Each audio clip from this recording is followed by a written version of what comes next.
Les 5 énergies de sagesse, chapitre 13, accueillir qui nous sommes. Nous avons examiné différentes manières et divers outils pour incorporer les énergies dans nos vies de façon qu'elles nous soient utiles. Mais, lorsque l'énergie est rehaussée, nous avons besoin d'un outil très puissant, l'outil de l'amour et de la bienveillance inconditionnelle, Maitri, mentionné au premier chapitre, qui nous permet d'être qui nous sommes sans réserve. Maitri sert de catalyseur pour nous faire entrer dans le processus de transmutation, changement fondamental de l'énergie. Ensemble, Maitri et la transmutation nous permettent de vivre l'aspect indissociable de la confusion et de l'équilibre. Le processus de transmutation de la névrose en équilibre, comme nous l'avons vu dans les descriptions des énergies, constitue le défi ultime du travail avec les énergies. Essentiellement, chaque énergie est neutre et tient sur un fil entre la sagesse d'un côté et la confusion de l'autre. Lorsque nous nous tenons sur ce fil, des changements essentiels se produisent du fait que nous reconnaissons l'indivisibilité de la névrose et de l'équilibre, sagesse ultime du travail avec les énergies. Nous allons au-delà de l'harmonie avec l'équilibre, le soleil, par opposition à la confusion, les nuages. Nous accueillons tous les aspects de l'être que nous sommes. Lorsque notre soleil et nos nuages s'unissent, nous sommes un arc-en-ciel. Nous faisons corps avec notre sagesse. L'anatomie d'un blocage affectif. Une émotion constitue le sommet d'un amalgame de pensées. Les émotions naissent de la plus petite étincelle d'une pensée. À mesure que les pensées s'accumulent, à une vitesse croissante, elles se figent et s'intensifient en une émotion. Pensée, pensée, pensée, émotion. Puis, nous ressentons la pensée en tant qu'expérience psychophysique. Ce ne sont pas toutes les émotions qui sont particulièrement névrotiques. Certaines émotions que nous ressentons intensément, la profonde tristesse en entourant le décès d'un être cher, la joie de donner la vie, traduit simplement notre tendresse véritable.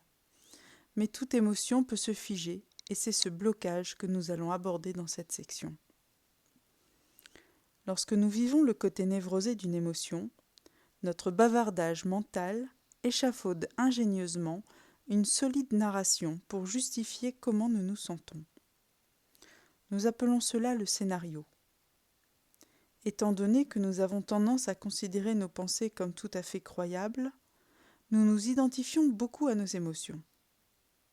Notre émotion a un objet ou un point de référence. Je suis fâché contre un tel. Ainsi qu'une justification, parce qu'il a fait telle ou telle chose. Nos pensées alimentent nos sentiments et se concentrent sur eux. Notre scénario ravive les émotions.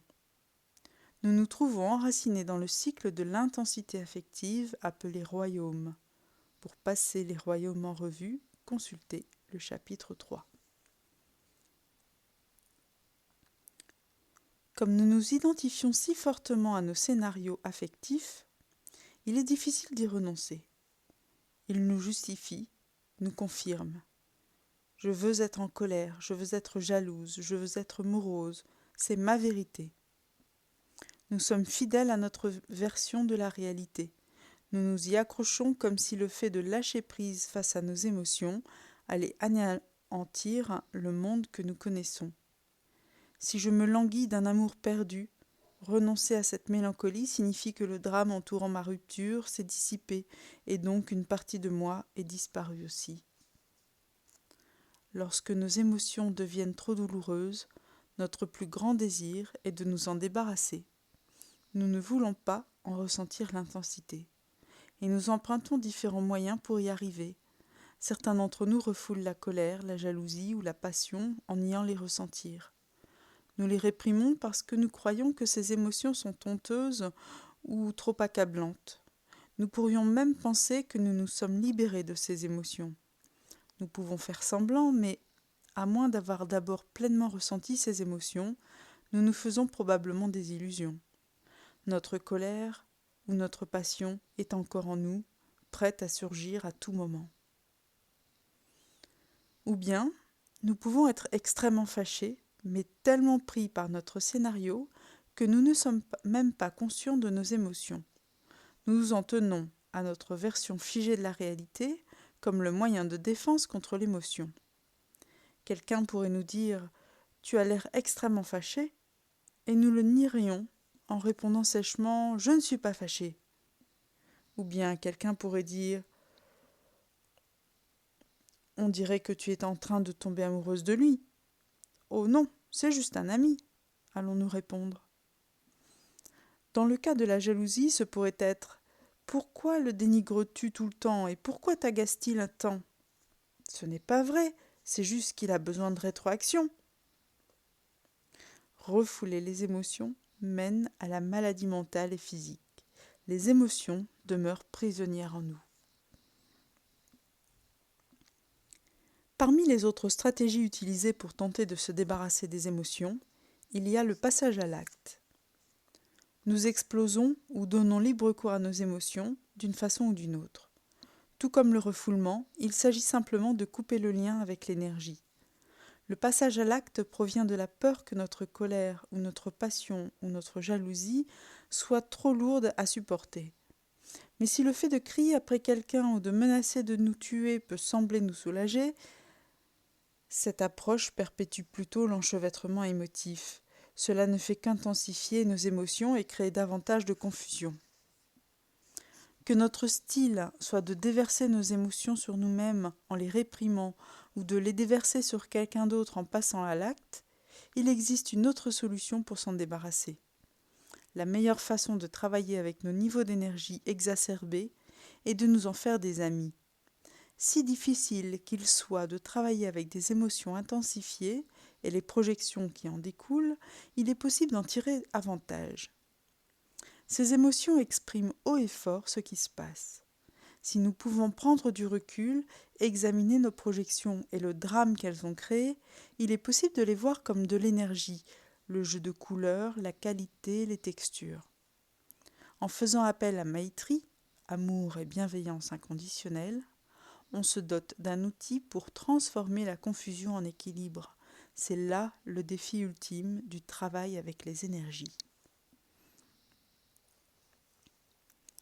Cultiver l'amour-bienveillance. Regardons d'abord de plus près l'outil qu'est Maitri. Nous l'avons présenté au premier chapitre comme la capacité de nous aimer et d'accueillir qui nous sommes.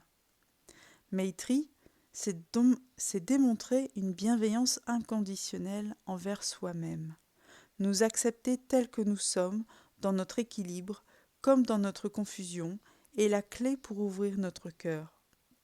Cela nous permet de vivre le moment présent tel qu'il est, sans tenter de nous y accrocher ou de le repousser. Nous accepter entièrement est ce qui met fin à notre lutte. Cela nous permet de nous apprécier et d'apprécier notre monde, en dépit des obstacles. Ce n'est que lorsque nous aimons inconditionnellement de cette manière que nous pouvons aimer les autres. Ce n'est que lorsque nous nous aimons que nous pouvons être aimés. Maitri comporte un côté ouvert, bienveillant, détendu, chaleureux et intégrateur. Il nous permet d'être qui nous sommes et de laisser toutes les couleurs briller. Il nous permet de respirer librement. Certaines personnes semblent déborder d'amour-bienveillance. Elles exsudent le bien-être et la chaleur. Même si nous avons tendance à voir ces personnes comme des types Padma ou Ratna, Maitri peut se vivre dans les 5 couleurs. L'énergie de Maitri peut être également, mais plus subtilement, présente chez les gens Bouddha, Vajra ou Karma. Maitri facilite le fait d'être nous-mêmes, quelle que soit notre énergie. Une personne Vajra, claire et précise, une personne Ratna, généreuse et conciliante, une personne Padma, compatissante et aimante, une personne Karma, qui accomplit tout, ou une personne Bouddha, calme et spacieuse. Maitri est absent lorsque nous sommes mal dans notre peau. Quand nous nous jugeons ou que nous réagissons au jugement de quelqu'un d'autre à notre égard, nous sommes davantage névrosés. Nous sommes plus sur la défensive, nous faisons des projections sur les autres et nous nous enfermons dans un royaume. Il peut sembler impossible de nous considérer comme aimables lorsqu'une forte négativité est dirigée contre nous. Dans ces cas-là, il est naturel de s'ériger un mur de défense pour justifier ce que nous avons dit ou fait. Notre ouverture et notre bienveillance envers nous-mêmes disparaissent. Il est probable que des enfants provenant d'un milieu de négligence, d'abus ou de critique aient acquis une haine de soi solidement enracinée. Par exemple, Anne a été négligée par ses parents et agressée sexuellement par un homme de sa famille alors qu'elle était en bas âge. Sa seule source d'amour inconditionnel était sa grand-mère, qu'elle voyait rarement. Lorsque j'ai rencontré Anne comme patiente en thérapie, l'amour était absent de sa vie depuis longtemps. Sa haine de soi était intense. Convaincue d'être grosse et laide, cette femme toute menue était prisonnière d'un cycle de boulimie. Ce cycle était mené par un gardien, dur et critique, qui la faisait errer entre les royaumes en quête de fondation, mais rien ne fonctionnait. Ces royaumes étaient réels pour Anne. Elle avait un nom pour elle-même dans chacun d'eux. Même sans un environnement critique, il est facile de se sentir mal dans sa peau si on passe d'un état d'esprit étroit à un autre. Nous pouvons nous sentir mal, quel que soit notre style. Nous sommes trop critiques et vifs, Vajra. Nous avons trop de besoins et de cupidité, Ratna. Nous sommes trop obsédés et avides, Padma. Nous sommes trop contrôlants, Karma. Ou, le plus difficile à voir, nous sommes trop dans le déni, Bouddha. Lorsque Maitri est absent, il est courant de réagir en recherchant l'amour à l'extérieur de soi. Ressentir la chaleur et l'ouverture chez quelqu'un d'autre peut être un filin de sécurité.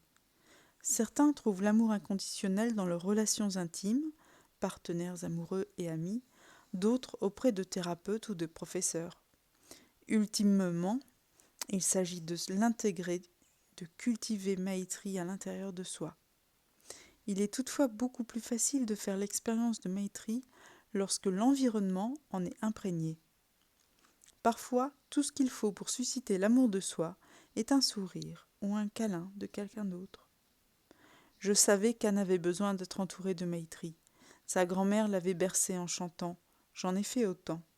Même si parfois elle s'attendrissait et pleurait, il était très difficile pour elle d'intégrer Maitri. Je me suis rendu compte que le simple fait de travailler avec Maitri ne suffisait pas. Nous devions aussi travailler la transmutation. Nous poursuivrons l'histoire d'Anne plus loin dans ce chapitre. Il existe plusieurs façons de faire l'expérience de l'amour-bienveillance. Parfois, les mots ne me suffisent pas. Je veux être touchée, me faire donner un bon massage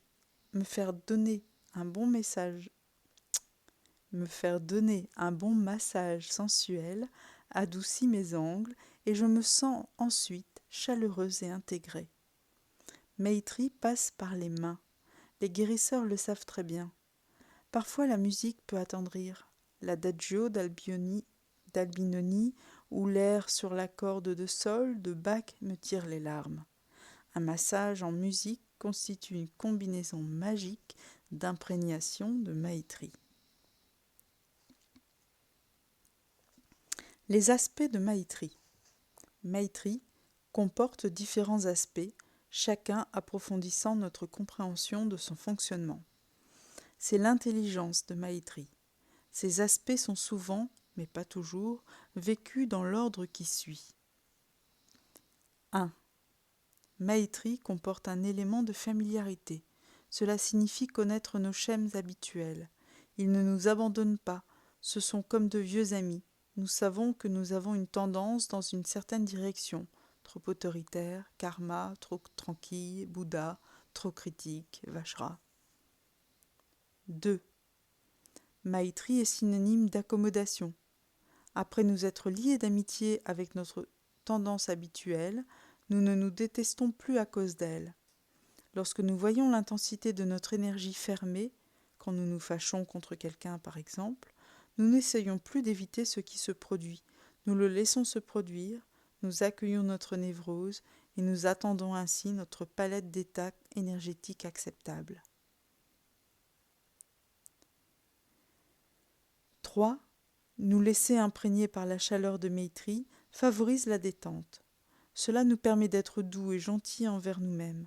Notre souffrance est toujours là, mais au lieu de l'éviter, nous nous en occupons comme nous soignerions une blessure ouverte. 4. Le travail avec Maitri nous permet d'acquérir du courage, ce qui signifie que nous pouvons toucher nos points sensibles et vulnérables tout en restant ouverts. Les situations émotionnelles intenses nécessitent ce genre de courage. 5. Nos expériences de la vie sont gérables. Face à une situation non désirée, nous n'abandonnons pas. Plutôt que de nous contacter et de nous contracter et de nous fermer, nous nous ouvrons à la situation. Nous ne la voyons pas comme une crise, mais comme une occasion. Maitri fait entrer le côté gérable dans notre vie. 6. Ce dernier aspect de Maitri englobe tous les autres, en ce sens que la bienveillance envers soi est inconditionnelle. Posséder Maitri signifie que nous sommes bienveillants à l'égard de tous les aspects de notre existence, de notre expérience, équilibrée ou confuse. Cela signifie que nous sommes bienveillants à l'égard de nos vues étroites, de notre esprit limité, des facettes de nous-mêmes que nous aimons le moins. Nous pouvons nous aimer sans réserve, sans condition. La transmutation en 5 couleurs. De concert avec l'attention et la conscience, Maitri rend la transmutation possible. C'est la clé, le catalyseur, la synergie du changement fondamental en soi. La prémisse fondamentale de la transmutation est que l'équilibre et la névrose ne sont pas séparés. Ce sont plutôt des aspects différents d'une nature essentielle invisible. Il existe de la sagesse dans les moments de confusion les plus intenses. Se familiariser avec les énergies et avec la façon dont la sagesse de l'énergie naît de l'indivisibilité de la confusion et de l'équilibre nous aide à voir comment fonctionne la transmutation. Ce qui suit est une série de sketchs qui illustrent chaque famille. Rappelez-vous qu'étant donné les nombreuses couleurs qui peuvent être présentes, la transmutation d'énergie intensifiée peut ne pas être aussi simple ou directe dans la vraie vie. Intégrée dans la colère Vajra se trouve la sagesse Vajra, soit la capacité de voir les choses clairement. Une personne Vajra transmute son énergie lorsqu'elle voit qu'elle peut avoir raison sans imposer quoi que ce soit aux autres. Sa vive intelligence qui a mené à la colère lui fait voir le monde avec la clarté d'un miroir. C'est la sagesse Vajra. Lorsqu'une personne Ratna se lie d'amitié avec son sentiment d'insuffisance, se sentant dans le besoin et cupide, elle peut se détendre en ressentant la richesse et l'appréciation de son monde. Elle transmute son énergie en voyant que la richesse du monde est aussi en elle.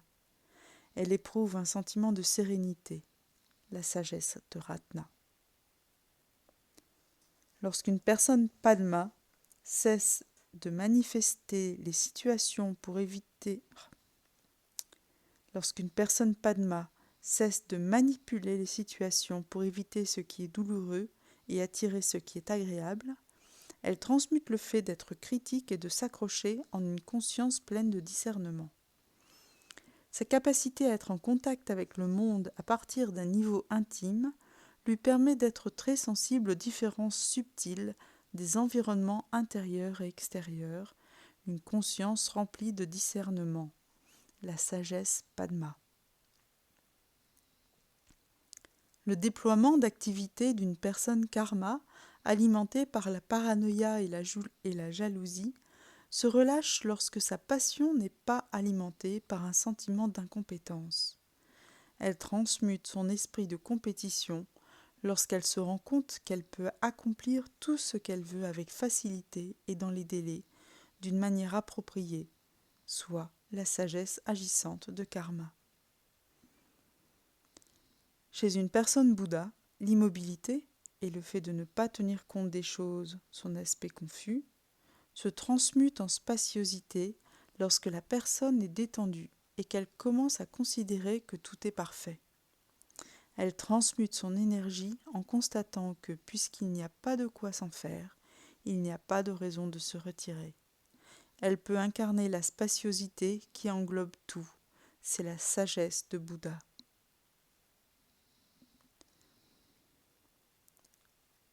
Le processus de la transmutation. Lorsque nous appliquons les 6 aspects de Maitri à une émotion intensifiée, nous nous engageons dans un processus de transformation. Nous passons du lâcher-prise au laisser-être. L'instruction fondamentale est de conserver la première émotion que nous ressentons. Se lier avec la nature essentielle de l'émotion qui nous bloque nous offre la possibilité de nous en libérer. Tant le scénario que la caractéristique de l'énergie de base peuvent différer, mais le processus demeure le même. Nous pouvons même trouver une autre émotion derrière celle sur laquelle nous travaillons. Voici comment j'ai travaillé les différents aspects de Maitri dans la transmutation de mes émotions. Même si cela peut sembler un joli processus bien ficelé, amorcer celui-ci peut être déroutant et accablant. Comme je l'ai mentionné, je me laisse souvent emporter par la jalousie. Mais grâce à l'attention et à la conscience, j'ai commencé à pouvoir reconnaître la jalousie quand elle se pointe, avant qu'elle ait pris toute sa place. Je constate qu'elle peut être déclenchée simplement par le fait d'entendre les réalisations d'un rival ou de voir l'objet de ma jalousie marcher dans la pièce. Je connais la sensation de la jalousie dans mon corps. Il y a une familiarité. Alors quand je la sens monter, au lieu de réagir, je la laisse exister. Accueil. Parfois, ma jalousie est très intense. En prenant conscience de ma respiration et en ressentant l'ouverture dans mon cœur, j'atténue l'intensité de l'émotion, ce qui me permet d'être en contact avec la chaleur et la détente. Parfois, je suis effrayée par la situation et par ma façon d'y réagir. Cependant, même si je me sens mal assurée, à vif et vulnérable, je vis cette émotion, je ne passe pas à l'acte, ni ne la refoule. Courage. La jalousie m'est maintenant assez familière, alors que par le passé, ma jalousie déclenchait tout un drame. Aujourd'hui, je peux l'accueillir sans me sentir submergée. Maniabilité. L'aspect inconditionnel de Maitri signifie que tout ce que je vivrai sera bien. Je n'ai pas à me juger, en bien ou en mal, si je passe une journée chargée d'émotions. Il est arrivé que la jalousie soit un affreux bonhomme. Aujourd'hui, c'est plus souvent le feu vert de l'éveil, inconditionnel. Mon ami Tim était sujet à la colère. Lorsque nous vivions ensemble, j'ai participé à son travail sur la colère. Parfois, j'étais capable d'amener Maitri dans la situation quand lui ne le pouvait pas. Les accès de colère de Tim pouvaient s'abattre sur lui. Il semblait tomber du ciel. Tim pouvait frapper une porte de ses poings ou crier après moi avant même de se rendre compte de ce qu'il faisait. La première étape a été la plus difficile pour lui, constater qu'il était colérique. Familiarité. J'étais effrayée par ces explosions de colère, mais je savais aussi qu'il était important que sa colère sorte au grand jour afin qu'il puisse la reconnaître. J'ai essayé de ne pas réagir trop violemment afin qu'il puisse disposer de l'espace nécessaire pour la laisser exister. Accueil et courage. Après avoir reconnu sa colère, il a essayé d'en conserver l'intensité. Il voulait souvent être seul pour ressentir les aspects de sa colère. Il sentait son corps se crisper, principalement sa mâchoire, sa gorge et sa poitrine. Accueil. Il a cessé de lutter contre elle, il a cessé de tenter de l'éloigner. Au début, nous ne pouvions pas aller plus loin que cela. Nous laissions tomber. À mesure qu'il s'est familiarisé avec sa colère et qu'il l'a accueillie, Tim a commencé à se sentir plus détendu. Ce n'était plus toute une affaire. Chaleur et maniabilité. Le fait qu'il lui ait fallu des années pour acquérir une attitude inconditionnelle envers lui-même n'est pas inhabituel. processus de transformation de Maitri est une chose à laquelle nous devons nous exercer encore et encore. Puisque la transmutation consiste à entrer dans notre souffrance affective, plutôt que de tenter d'en sortir, un soutien externe peut être très utile. Mais ultimement, nous devons le faire seuls. Rappelez-vous Anne au début de ce chapitre. À un certain moment, une rencontre avec le membre de la famille qui l'avait agressée la plongeait dans une profonde dépression pendant 4 mois. Comme elle avait décidé de ne pas recourir à une thérapie, ce n'est que près d'1 an plus tard que j'ai entendu le fin mot de l'histoire. Même si elle arrivait encore à exécuter mécaniquement son travail d'infirmière pédiatrique, au point de vue émotif, elle était au 36e dessous. Pendant cette période, la seule chose qui a retenu Anne de se suicider, c'est qu'elle ignorait qui prendrait soin de ses enfants. Puis un changement s'est produit. Anne a lu un livre sur le cri primal et s'est rappelé ce dont nous avions discuté. Laisser vivre l'émotion au lieu de la rejeter, se détendre et être bienveillant envers soi-même. Seule, elle a vécu le processus de transmutation pendant 3 mois. J'ai souffert sur tous les plans, à tous les niveaux possibles, à chaque minute, peu importe ce qui se produisait d'autre. Mais c'était bien ainsi. Je n'avais pas à faire quoi que ce soit à ce sujet. Je n'avais pas à parler à qui que ce soit. La chose la plus importante que j'ai découverte, c'est que mes parents ne pouvaient pas m'aimer. C'était un simple fait. Comme la table est brune, je ne me rappelle pas comment la douleur a cessé, mais depuis je vais mieux. Le trouble de l'alimentation qui l'a rongé depuis son adolescence avait disparu. C'est comme si c'était arrivé à quelqu'un d'autre. Maintenant, quand j'ai faim, je mange. Autrefois, la faim était comme un trophée, en ce sens qu'elle avait conquis son désir de manger. Je n'ai plus d'idées suicidaires, la vie est parfois mouvementée, mais rien que je ne puisse gérer. Et surtout, dit-elle, je ressens des émotions. Elle peut faire l'expérience de son énergie sans avoir à s'enfermer dans un royaume. En travaillant ainsi avec nos émotions, même une seule fois, nous aurons davantage confiance dans notre attitude à le faire encore. Comme le disait Trungpa Rinpoché, quand vous devenez l'ami de votre folie, vous n'êtes plus fou. Anne était très fière d'avoir pu devenir sa propre amie. Elle sent maintenant qu'elle a plus d'énergie dans tout ce qu'elle fait et plus de patience avec ses enfants et avec tout le monde. Son rôle à l'hôpital a aussi changé. Elle est maintenant la personne à appeler lorsqu'il y a des difficultés avec un jeune patient, parce qu'elle est très douce avec les enfants. En émergeant de sa propre souffrance, elle a découvert la compassion. Travailler la transmutation nous incite à relever le défi de travailler avec d'autres gens. Comme le dit Anne, je prends juste le temps de faire ce qu'il y a à faire. Les embûches et les possibilités. Le scénario. Comme nous l'avons vu dans l'anatomie d'un blocage affectif, notre scénario rehausse l'intensité de l'émotion. Alors, le scénario peut constituer une embûche. Lorsque je me trouve coincé dans un scénario, on dirait que je fais des choses pour perpétuer ma charge émotive. Par exemple, j'en parle à mes amis, jusqu'à ce qu'ils ne veuillent plus entendre parler de mes problèmes. J'analyse la situation en écrivant mes pensées sur des pages et des pages. Quand j'ai rompu avec mon compagnon, il y a plusieurs années, j'ai écrit 90 pages dans mon journal, en essayant de comprendre la situation, ce qu'il avait dit, ma réponse, ce que j'avais dit, sa réponse, ce que j'aurais pu faire autrement. Cela ne m'a pas fait me sentir mieux. Mais parfois, il peut être utile de laisser courir son scénario. Nous pouvons même l'exagérer afin de voir quelles croyances fictives ou quelles attentes irréalistes sont alimentées par notre énergie bloquée. L'expression créatrice. L'un des antidotes aux embûches que pose le scénario est le recours à l'expression créatrice.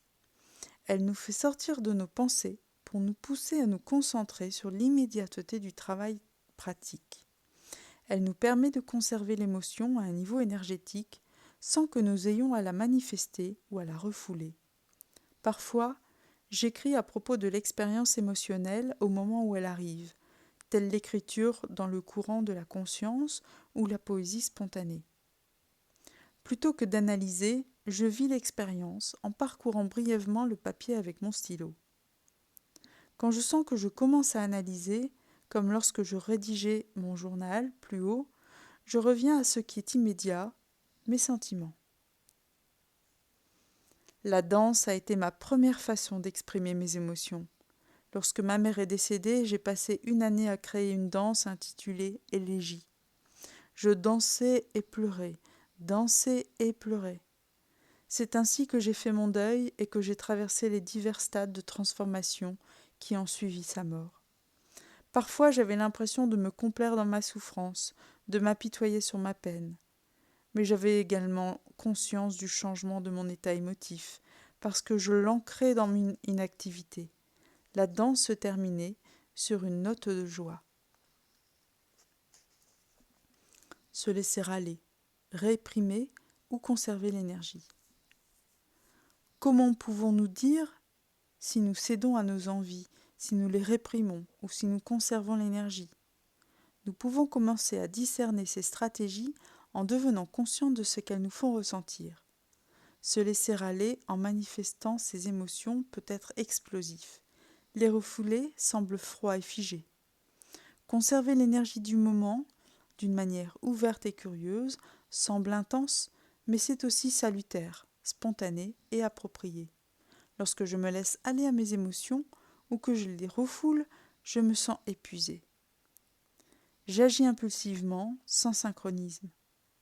Lorsque je conserve mon émotion, sans la manifester ni la réprimer, j'éprouve une sensation d'authenticité et de spaciosité. Je me sens alors énergisé. La sortie comme anecdote, comme antidote. La sortie comme antidote. Parfois, le recours à une énergie antidotique constitue une solution de rechange à la transmutation ou à la confusion. Alors que la sortie habituelle vers une autre énergie comme masque est névrosée, la sortie en tant que choix conscient peut être une expression de maîtrise. Par exemple, lorsque nous sommes coincés dans une émotion menant à la confusion, il peut être très utile de faire une sortie dans l'énergie karma. La pratique d'une activité physique comme les sports, la danse ou une marche rapide peut rapidement calmer les émotions. Du type Padma, mon fils a souvent des peines d'amour. Nous pouvons en parler pendant des heures au téléphone. Maitri, interurbain. En plus de l'encourager à se pencher sur sa peine et à l'accepter, je l'incite à jouer au soccer, karma, une autre de ses passions, ou à se remettre au travail, karma, ou à étendre son désir de relation à ses nouveaux amis, à ses nombreux amis, Padma moins fixe. La peur. La peur constitue une autre embûche. Lorsque nous perdons la maîtrise de notre véhicule sur une route glacée, la peur est une réaction appropriée. Mais dans d'autres situations, notre peur est une projection inappropriée. Nous confondons la corde sur le sol avec un serpent. C'est parce que nous nous sentons menacés que nous devenons émotifs. La peur est à la base de toutes les émotions. Par exemple, quelqu'un se voit attribuer le mérite d'un travail que vous avez fait. Sous la jalousie et la colère que vous ressentez, il y a peut-être la crainte que votre emploi soit en jeu. Votre monde est menacé. Ou bien, disons que votre voisin a donné une grande réception à laquelle vous n'étiez pas invité. Vous vous sentez misérable et sans amis. Sous ces sentiments réside la crainte d'être une personne impossible à aimer. La peur qui se tapit sous l'émotion peut nous paralyser, mais en étant conscient de sa présence, nous pouvons apprendre à être en contact avec cette crainte sous-jacente. Nous pouvons examiner les croyances et les sentiments fondamentaux qui lui ont donné ce pouvoir. Il est alors possible d'avoir cette peur sans en être accablé. Un équilibre éclatant. Lorsque nous utilisons Maitri en tant qu'outil, nous découvrons que nous pouvons tout aussi bien rire que pleurer. Une fois au point où nous pouvons rire ou pleurer, la lutte est terminée. Un cap est passé. Nous avons franchi l'étape où nous nous sentions limités. Nous avons touché notre cœur. Après une longue et tumultueuse relation, mon fils a trouvé son sens de l'humour. Il était bouleversé lorsqu'il m'avait téléphoné et après une brève conversation, je lui ai dit « Conserve-en l'intensité et fais-t'en une amie ». Il m'a rappelé plus tard pour me dire à sa façon inimitable « M'as-tu chronométré ? 3 heures. Que penses-tu de ce temps de réaction ?» Il était redevenu lui-même, plein d'humour. Une autre fois, il m'a écrit dans un courriel « Elle parle pour ne rien dire, constamment. » Et je ris.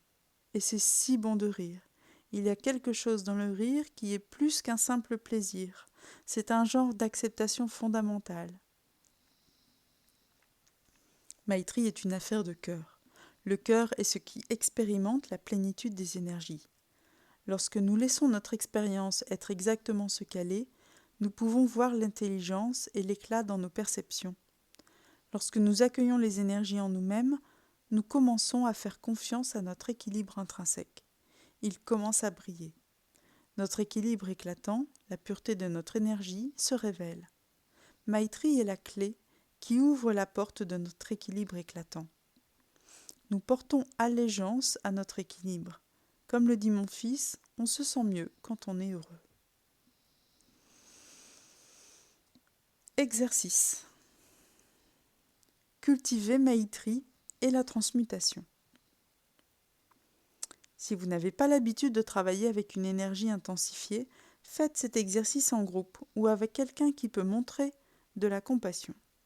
Travaillez avec les émotions primaires associées à chaque famille, colère chaude ou froide, bouffée d'orgueil ou apitoiement misérable, passion dévorante, jalousie compétitive, déni aveuglément volontaire. Vous pouvez aussi travailler sur d'autres émotions comme le chagrin ou la culpabilité. Pendant que vous faites cet exercice, rappelez-vous au moins d'un des 6 aspects de Maïtri qui ont été décrits dans ce chapitre.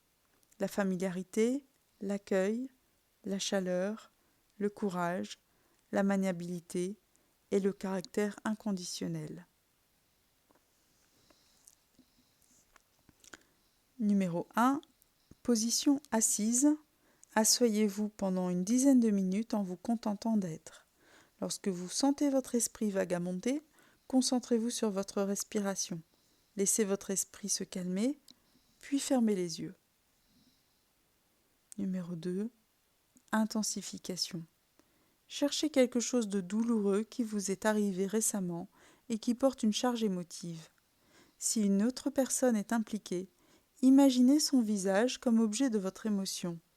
Si vous êtes en colère, soyez en colère contre cette personne. Sentez l'énergie émotive dans votre corps. Utilisez votre respiration pour l'amplifier.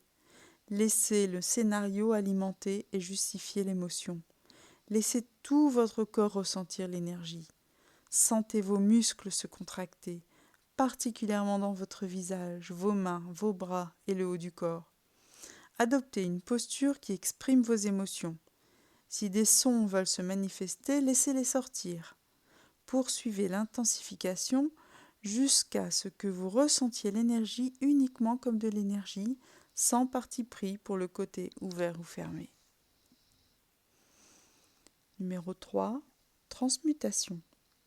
Tout en vous concentrant sur votre respiration, laissez la douleur et la confusion pénétrer votre cœur. Vous pourriez les ressentir comme une blessure. Ne les fuyez pas.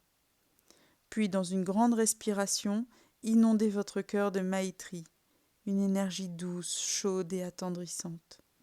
Vous pourriez avoir les larmes aux yeux et même pleurer. Respirez doucement. Sentez votre corps se détendre. Sentez l'énergie qui irradie de votre cœur vers toutes les parties de votre corps. Laissez votre corps s'imprégner de la chaude énergie fluide et abandonnez complètement l'énergie limitée. Sentez le pouvoir de l'énergie dans votre corps. Faites-le assez longtemps pour sentir la force, l'éclat et l'intelligence de votre énergie. Numéro 4. Irradier d'un éclatant équilibre. Imaginez encore la personne qui est l'objet de votre émotion. Irradiez d'un éclatant équilibre, irradiez Maitri vers elle. Laissez tomber votre scénario à son égard, ressentez de la compassion envers elle. Numéro 5. En position assise. Reprenez votre position assise et concentrez-vous sur votre respiration à la fin de cet exercice. Vous pouvez faire cela pendant 10 minutes de plus. Parfois, lorsque vous avez travaillé une émotion, une autre fait surface, comme la colère qui peut surgir après avoir travaillé sur la passion. Vous pourrez y revenir plus tard. Pratique en situation. Voici une version abrégée de cet exercice pour les moments où vous vous trouvez dans le feu de l'émotion. 1. Prenez conscience du fait que vous vivez une émotion, accueillez-la. 2. Conservez-en l'intensité. 3. Prenez une grande inspiration pour vous ramener dans le moment présent. Laissez-vous attendrir, laissez-vous imprégner de Maitri.